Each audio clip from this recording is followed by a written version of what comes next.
Hindi raw aalis sa Makati City Hall si Mayor Junjun Binay kahit pa sinuspindi na siya ng ombudsman. Kaunay sa umunay maanumalyang pagpatayo sa Makati City Hall Building 2. Katunayan, doon na siya magpapalipas ng gabi kasama ang mga taga-suporta.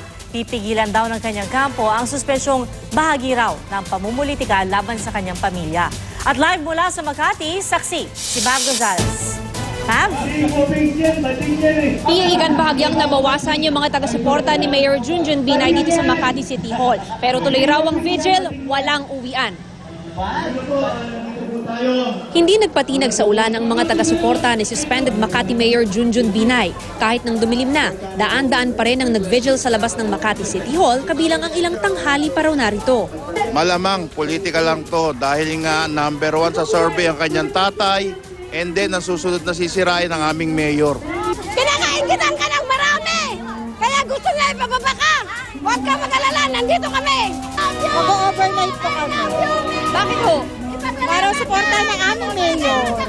Agad nagpakita ng suporta ang mga residente ng Makati at ilang kawani ng City Hall. Kasunod ng iniutos ng Ombudsman na 6 na buwang suspensyon kay Makati Mayor Jejomar Binay at 20 iba pang opisyal ng lungsod. At si Mayor Binay, wala na raw uwian at sa City Hall na matutulog. Dito lang kami.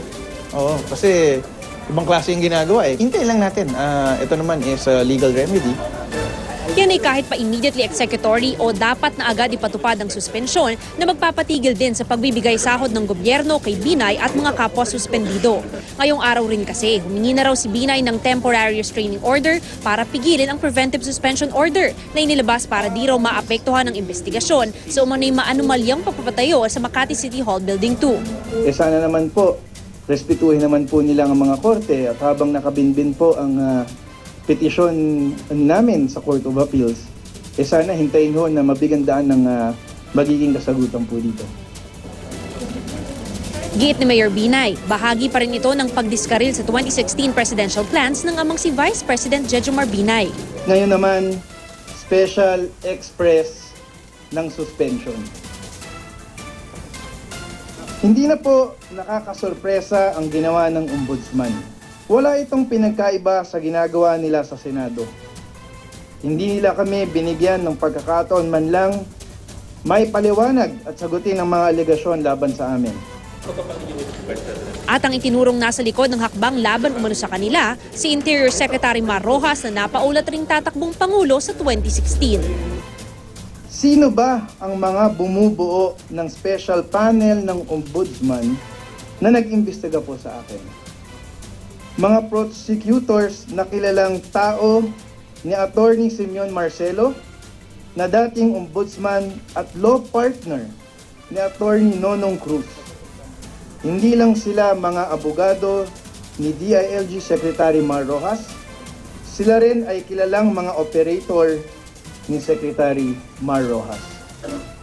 Sino po ang implementing agency ng aking suspension? Ang DILG na pinamumunuan ni Secretary Rojas. Wala pang tugon ng ibang opisyal na binanggit ni Binay.